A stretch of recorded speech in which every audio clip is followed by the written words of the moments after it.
Smith machine a gym owner's dream, packing a multi-use piece of equipment into a small space, or a functional strength nightmare, invented by Agent Smith to corrupt free weight lifts in the Matrix?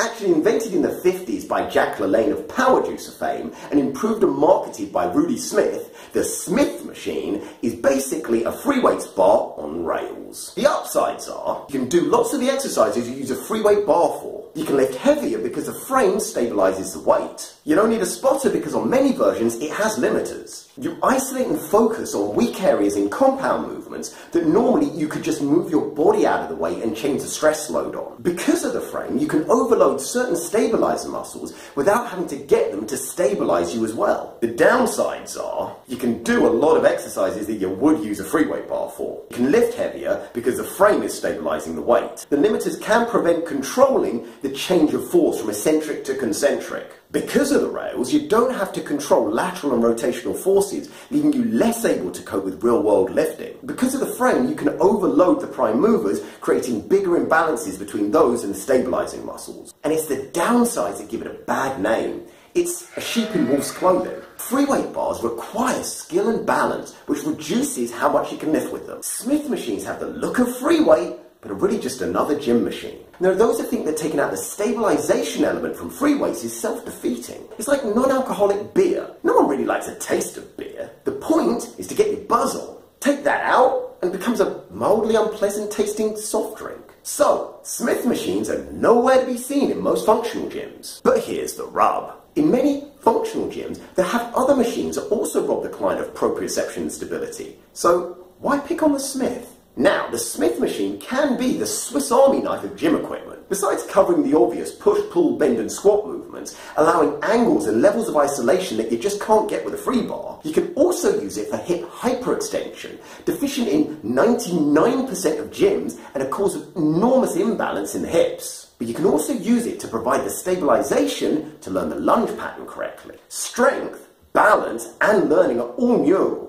Trying to learn lunge requires all three and is really taxing on the nervous system. Make it easier. Remove the balance and focus on the movement pattern and strength to start. The Smith allows you to get comfortable with the movement and strengthen your prime movers enough without frying your brain. You can then go to less stable versions over time. And this isn't unprecedented. We use stability ball wall squats to teach people to squat at first without fear of falling. The wall plus ball gives them the stability and the movement gives them the strength and learning. And you primal guys will love this. When a child learns to walk, you hold their hand or they hold on to something else to give them additional stability. How do you learn to ride a bike? Stabilizers. Complex patterns need stabilization so you don't overcook the nervous system and ingrain compensation patterns from the start. The Smith machine can be training wheels for free weight compound movements. True, the bar path isn't correct, but then neither is the walking or riding positions with stabilizers. And it's easier to teach someone who's strong and can leverage off that strength to do more work to learn than to teach someone who's globally weak. So if the Smith machine offers some really genuine upsides, what's the real problem with it? Observation. It seems more men are anti-Smith machine than girls. Why? Because there are more men that load it up and quarter squat huge weights and claim that as their PB. It's the visual equivalent of this. And that's the problem because of the party. What? Bear with me.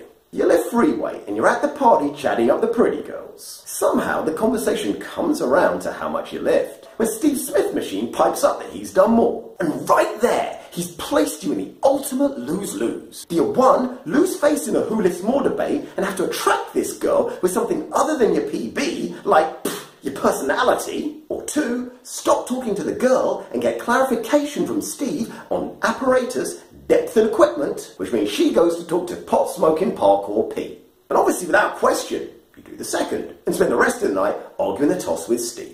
But in this case, you need to hate the player, not the frame. And why don't girls mind the Smith?